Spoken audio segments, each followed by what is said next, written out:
dogs he usually didn't like. The one that was yapping a desperate falsetto just then, a muscular black-and-white mongrel belonging to a large and equally vocal widow from a terraced house round the corner, he loathed in particular, as the mutt hated him. With Vos struggling to hold Sam back, the pair set up a to-and-fro cacophony of angry, explosive barks. 4 customers at the counter covered their ears, the widow among them, fixing Vos with a furious stare that said, "We were here first." True, he thought. He was still hungry and in need of female company. The rippled reflection of a 3/4 moon was already visible in the still black waters of the Prinsengracht by the gentle humpback bridge, but it wasn't cold, and Sophia had Leon, her second-in-command, helping out behind the counter. He could get some beer, some bread, liver sausage, and cheese. Then the 2 of them would sit outside, with Sam, for a while, enjoying the evening. "Can I help?" asked a voice by the door, as Vos hesitated there. "I'm good with animals." It was the man in the long coat. The broad hat was still over his face, but he was awake enough and didn't sound drunk or stoned. His hand was raised, ready to take the lead.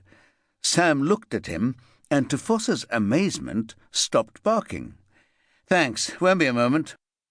The stranger put out a long arm and led Sam beneath the table. Vos walked in, ordered a beer, some food, then tried to catch Sophia's attention. It wasn't easy. There was a big party at the back. He hadn't seen them from the door or realized how busy the Drievaarten was at that moment.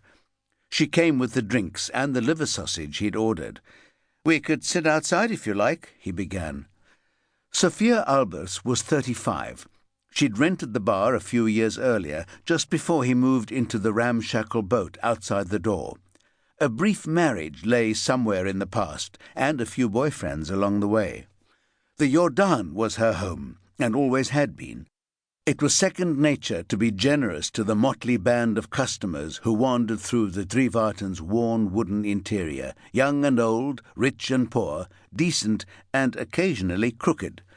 With a cheerful, inquisitive face, sun-tanned all year round, and framed by a head of straight, dark hair, she attracted plenty of admirers, too, none of whom seemed to stay long. The widow's dog started up again. Sophia shot it a savage glance. Sam was as much hers now, given how often she looked after him when Vos was working. "Can't, Pieter," she said briskly. "Too busy." The mongrel stopped barking as suddenly as it had started. "Can't, Leon? Another night." She winced, and he knew he wouldn't press her. "Oh, one of your colleagues came down from Marnixstraat half an hour ago. He was trying to find you. His name was—" She riffled through a set of scribbled notes next to the beer pumps. "Ruud Jonker." "A police officer? I don't recall anyone called that. What did he look like?" Still, he knew the name from somewhere. "I didn't really notice. He had police ID. Hasn't he phoned?" "No." A pair of British tourists interrupted, pushing their way to the bar, demanding a couple of beers, then asking if she minded them smoking dope. They always put an imaginary joint to their lips with that question. Vos had seen it so often and still didn't understand why. Sophia poured 2 Heinekens and told them to take it outside. There was a guilty look on her face at that moment, as if she'd realized she'd made a mistake. "I'm sorry. He showed me a card and said he needed to talk to you. He'd lost your phone number." She tugged at a lock of brown hair. "I think it was a police ID. It had a photograph on it. I was trying to serve someone." "Don't worry." "But I gave him your number. I shouldn't have done that." She smiled, nervous. "Rushed off my feet for once." "He sounded like one of yours. Still, at least the dogs have quietened down a bit." Vos glanced at the mongrel.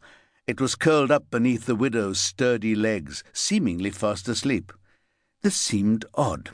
The arguments never ended so easily. A sudden flash of guilty panic struck him. He strode out through the Drievaarten's battered wood and glass doors. The tables were empty, apart from the 2 tourists giggling over weed.